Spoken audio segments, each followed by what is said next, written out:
तो दोस्तों, आप सबने कभी न कभी ऑनलाइन शॉपिंग तो की होगी, राइट? एक क्लिक किया, प्रोडक्ट सिलेक्ट किया और घर बैठे डिलीवरी मिल गई। अमेजिंग है ना? लेकिन ये सब होता कैसे है? ये होता है ई कॉमर्स के जादू से। चाहे कपड़े बेचने हो या कोई सर्विस प्रोवाइड करनी हो, सब कुछ ऑनलाइन मीडियम से होता है। और आज हम समझेंगे कि ये ई कॉमर्स होता क्या है, काम क्या करता है, कितने टाइप्स के होते हैं, इसके क्या फ़ायदे होते हैं। ये सब कुछ आज हम पढ़ेंगे। तो चलो शुरू करते हैं। अब देखते हैं ई बिजनेस। इसका मतलब होता है बिना दुकान खोले ऑनलाइन मीडियम से अपने बिजनेस दुनिया भर में चलाना। सही सुना आपने। दुकान नहीं चाहिए आपको, सिर्फ चाहिए तो इंटरनेट चाहिए। और ये सब कुछ जो भी ऑनलाइन मीडियम से हो रहा है ना, इसी को हम कहते हैं ई बिजनेस। अब देखो, इसका एग्जांपल लेते हैं। कपड़े को ऑनलाइन बेचना या खरीदना ऑनलाइन मीडियम से, या किसी सर्विसेज को परचेज करना या सेल करना ऑनलाइन मीडियम से, इसी को कहते हैं हम ई बिजनेस। तो अब बात करते हैं ई कॉमर्स के क्या फ़ायदे हैं, क्यों सब लोग इस डिजिटल बिजनेस के पीछे भाग रहे हैं। सबसे पहला फ़ायदा है ग्लोबल रीच। आपका बिजनेस सिर्फ अपने मोहल्ले तक नहीं, पूरी दुनिया तक पहुंच सकता है। मतलब एक ही वेबसाइट पे आप अमेरिका से लेके ऑस्ट्रेलिया तक के लोगों को कस्टमर बना सकते हो। दूसरा है कॉस्ट सेविंग। फिजिकल दुकान खोलने की ना कोई टेंशन होगी, ना रेंट का चक्कर, ना किसी बीच के मीडिएटर की टेंशन। डायरेक्ट कस्टमर को बेचो और खूब सारे पैसे कमाओ। तीसरा फ़ायदा है कन्वीनियंस। आपकी ऑनलाइन शॉप कभी भी बंद नहीं रहेगी, 24x7 खुली रहेगी। कस्टमर रात के 3 बजे भी शॉपिंग कर सकता है और दिन के 12 बजे भी कर सकता है। चौथा पॉइंट है पेपरलेस ट्रांजेक्शन। ये डिजिटल दुकान में ना सब कुछ ऑनलाइन मीडियम से होता है। कोई पेपर की रिसिप्ट नहीं मिलती, मिलती है तो ऑनलाइन रिसिप्ट। और तो हुआ ना सब कुछ इको फ्रेंडली। पांचवा फायदा है क्विक फीडबैक। आपके कस्टमर फटाफट रिव्यू दे सकते हैं और आपको पता चल जाएगा क्या सही है और क्या सही करना है। जब इंस्टेंट फीडबैक मिलेगा तो इंस्टेंट इम्प्रूवमेंट भी होगा ना। छठवां फायदा है easy to launch product. Ecommerce में ना प्रोडक्ट को लॉन्च करना बहुत सिंपल होता है। बस फोटो क्लिक करी और अपलोड हो गया, है ना सिंपल। अब देखेंगे स्कोप ऑफ ई कॉमर्स से टाइप्स ऑफ ई कॉमर्स। सबसे पहला है B2B कॉमर्स, मतलब बिजनेस टू बिजनेस कॉमर्स। दूसरा है B2C कॉमर्स, मतलब बिजनेस टू कंज्यूमर कॉमर्स। तीसरा है इंट्रा बी कॉमर्स, मतलब विद इन बिजनेस कॉमर्स। चौथा है C2C कॉमर्स, मतलब कस्टमर टू कस्टमर कॉमर्स। यही सारे हमारे टाइप्स ऑफ ई कॉमर्स होते हैं, ये स्कोप ऑफ ई कॉमर्स होते हैं। अब हम पढ़ेंगे B2B, मतलब बिजनेस टू बिजनेस। ये टाइप तब होता है जब एक बिजनेस दूसरे बिजनेस से डील्स करता है किसी भी गुड्स एंड सर्विसेज में। और बिजनेस टू बिजनेस ट्रांजेक्शन ना काफ़ी बड़े स्केल पर की जाती है। एग्जाम्पल ले लेते हैं, जैसे एक होलसेलर डिस्ट्रीब्यूटर है, उसने बल्क में कपड़े बेचे किसी भी रिटेलर स्टोर को। अब दूसरा लेते हैं, एक लॉजिस्टिक कंपनी है, उसने क्या करा, शिपिंग और वेयर हाउस की सर्विसेज प्रोवाइड करी किसी भी ई कॉमर्स बिजनेस को। समझ आया? अब दूसरा है हमारा B2C, मतलब बिजनेस टू कस्टमर। ये तो सबसे कॉमन टाइप है जिसमें एक बिजनेस सीधा कस्टमर को प्रोडक्ट बेचता है। बिजनेस टू कस्टमर में ना आप अपने घर बैठे शॉपिंग कर सकते हो 24x7 कन्वीनियंस के साथ।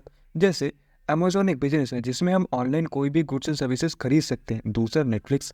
नेटफ्लिक्स एक बिजनेस है जिसमें वो अपने कस्टमर को ना मूवीज और शोज प्रोवाइड करता है। समझ आया? अब पढ़ेंगे तीसरा इंट्रा बी कॉमर्स, मतलब with in a business commerce. इस टाइप में ना एक कंपनी के अलग अलग डिपार्टमेंट आपस में ऑनलाइन कम्युनिकेट करते हैं। सब कुछ इंटरनली होता है कंपनी के अंदर। अब इसका एग्जांपल ले लेते हैं। अलग अलग टीम के एम्प्लॉयज़ नए प्रोडक्ट पर इनपुट देते हैं ताकि उसके फीचर्स को बेहतर बनाया जा सके फ्यूचर में। दूसरा ले लेते हैं, IT और ऑपरेशन टीम मिलकर काम करती है ताकि कंपनी में यूज़ होने वाले सॉफ्टवेयर को और इम्प्रूव किया जा सके फ्यूचर के लिए। समझ आया? अब देखते हैं चौथा C2C, मतलब कस्टमर टू कस्टमर। इसमें ना ट्रांजैक्शन कस्टमर टू कस्टमर के बीच में होती है। ये वाला टाइप आपको ना OLX या eBay याद दिलाएगा। एग्जांपल ले लेते हैं, जैसे आप अपना पुराना फ़ोन OLX पे बेच रहे हो और दूसरा कस्टमर उसे खरीद रहा हो और खरीदने के बदले आपको पैसे दे रहा हो। तो समझ आया? अब हम पढ़ेंगे resources required for e commerce, जिसमें सबसे पहला है हमारा कंप्यूटर सिस्टम। एक कंप्यूटर या लैपटॉप आपके पूरे बिजनेस को ऑनलाइन मैनेज करने में हेल्प करेगा, तो इसीलिए एक सॉलिड सिस्टम तो चाहिए। अब दूसरा है इंटरनेट कनेक्शन, और ऑब्वियस है कि इंटरनेट कनेक्शन के बिना ऑनलाइन बिजनेस कैसे चलेगा, इसलिए ही एक रिलायबल और फास्ट कनेक्शन तो ज़रूरी है। तीसरा है वेबसाइट।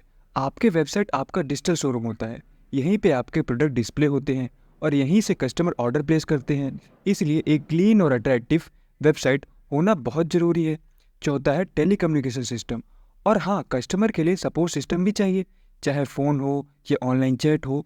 आपको अपने कस्टमर के साथ हमेशा कनेक्टेड रहना ही होगा।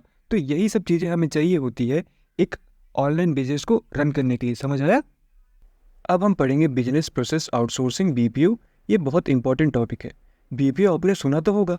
तो आज हम समझते हैं बीपीओ का मतलब होता क्या है। सिंपल वर्ड्स में देखें तो इसका मतलब होता है किसी भी एक एक्सटर्नल कंपनी को हायर करना जो कि आपके लिए काम करे। सबसे पहला देख लेते हैं एग्जाम्पल। एडवर्टाइजिंग एजेंसी से आपने प्रोडक्ट को एडवर्टाइज कराया, कोर एजेंसी की मदद से आपने अपने प्रोडक्ट को कस्टमर तक पहुंचाया या भेजा। ये सभी क्या है, इसके एग्जाम्पल हैं।